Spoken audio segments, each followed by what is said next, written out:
y'all, welcome back to my channel. If you're new here, my name is Cinae, and on this channel I do zero-based budgeting as well as cash stuffing and debt repayment.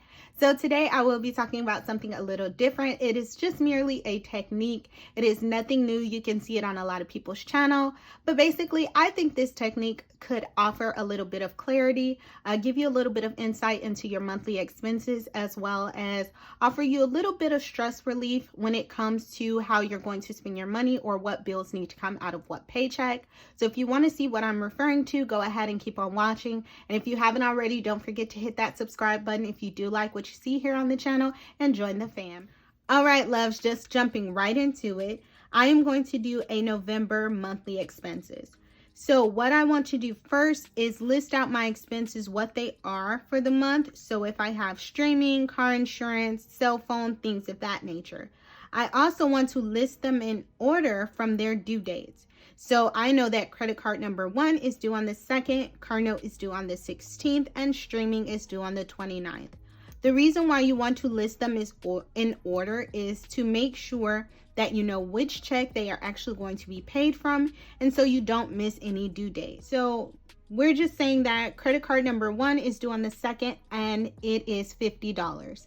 Now I do know that things like credit cards and streaming can change from month to month, as well as cell phone bills based off of usage. So credit cards can change if you make a huge payment the month before or if you make a huge purchase the month before, but typically they'll stay within the same couple dollar ranges, so it may vary for about $5 to $10. So the best thing to do is to overestimate. Go about $10 up. If you're used to it being 50, go ahead and say 60.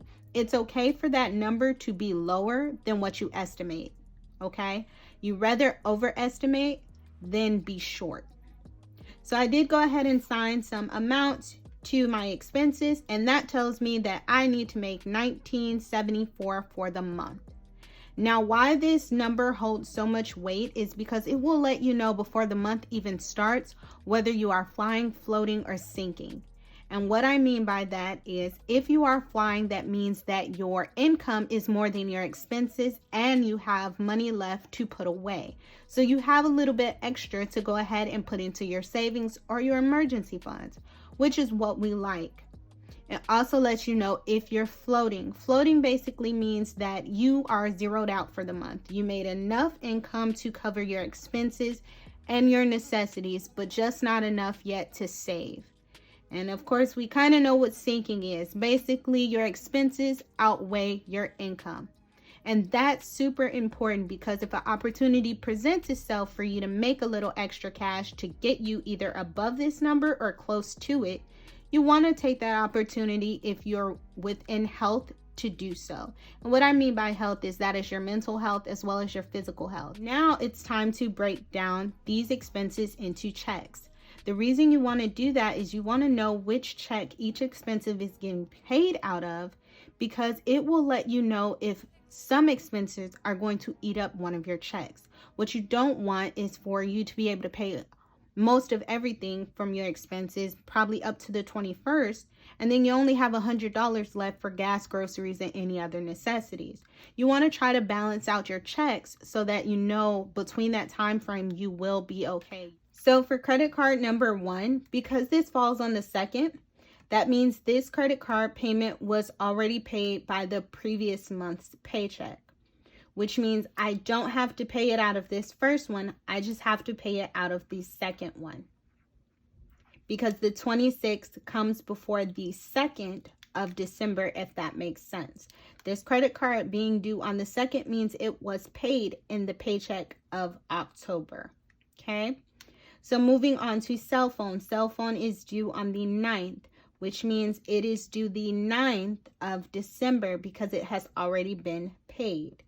Now, if for whatever reason this cell phone was not paid on the 9th, you have the option to speak with your cell phone provider so that you can pay it on the 12th if you needed more time.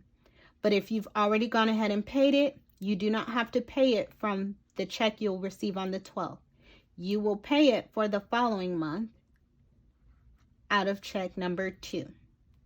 So rent, in this case, rent is due on the 12th. Now, again, You may have paid half of it already or paid it already, so it's really up to you.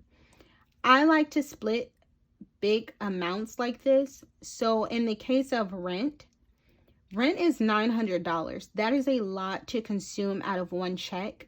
To some people, that is their whole paycheck. So in this case, if you've already got half your $900 from October, you can do $450 here, and then you can set yourself up to do $450 here. That way, you have $450 here to finish off your payment for November as far as rent. And now you'll have a half a month's rent for December. If not, you'll put the whole $900 in this check. Subscriptions are due on the 12th. So you can go ahead and pay that out of this paycheck and leave it out of your second. For car note, it is due the 16th. Again, another big payment. I do recommend splitting it in two. If you can't, that's fine. Go ahead and put the $400 here. But if you do choose to split it in two, you'll put $200 here and $200 here. This will also allow you to be a half a month ahead. So you'll already have half of what you need for December for both of these payments. Credit card number 2 is due on the 18th. You can go ahead and pay it out of this bill. Car insurance is due on the 19th. You can go ahead and pay it out of this check. Now, when you get up to dates like this, where they are credit cards and they're due by a specific date, you do have to try to make that date. So I'm going to say for the 21st and the 20th, those have to be paid. As well as loan is due on the 24th. Now, most of the time when it comes to loans, they do have a grace period of a couple of days without you getting a fee or a charge or even them saying the payment is late. So if you can move it to the second paycheck since you get paid on the 26th. But if you can't, you can leave it here. And it'll just be $150 out of this check. Again, these are things you won't pay out of your second paycheck.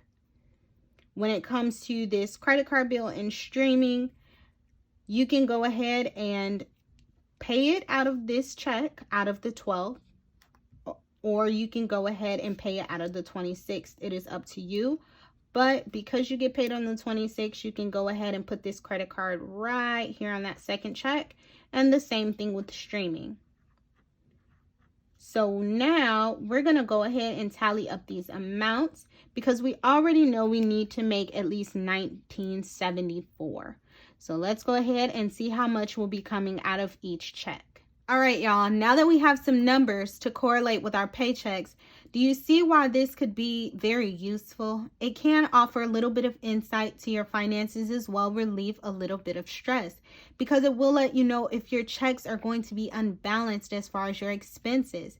This is almost $200, $300 more than check 2. So this will kind of let you know if you need to reach out to maybe one of your expense holders and ask for an extension for your due date. Or if you can work out payment arrangements. I know that some offer it at no additional charge. I know some may do like a $5 to $6 fee for you to go ahead and push that due date. But if it helps you have more money for gas and groceries and things like that, it may be something you want to consider. It also will let you know if maybe you're paying a little too much for some things. So maybe $120 in insurance is a lot of money and you can possibly get it lower. It's best to speak with them about getting that lowered. As well as your cell phone bill. Maybe $95 is a lot to pay for a cell phone bill. So maybe it's time to look at new options on your cell phone payments. This is just, again, a helpful little insight because a lot of people don't know until that check is being cut that they don't have that money. A lot of people aren't knowing that by that due date, they don't have enough to cover that expense. And trust me, it happens to a lot of people. We don't realize it until it's too late. And in no way am I a financial advisor, and I will tell you that 10 times, 100 times over. But I can tell you what it feels like to worry about being able to pay a bill. I can tell you what it feels like to not have enough to pay a bill. And I can definitely tell you what it feels like to stress over a bill that you can do nothing about. So I just wanted to offer this little bit of a cookie crumb, breadcrumb, for you to take a look at it and see if it may be of help to you. So without further rambling or anything of that sort, you guys, I will talk to you in my next video. Bye.